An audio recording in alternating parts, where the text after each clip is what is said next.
हमारा लालू चाचा के जीवन हमारा लालू चाचा के जीवन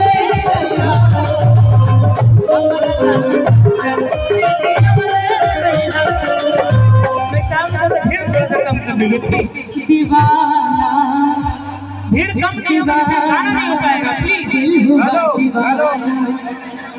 प्लीज प्लीज हेलो, सबसे पहले मंच खाली करवाइए। हेलो, बाजा बंद कीजिए थोड़ा देर के लिए।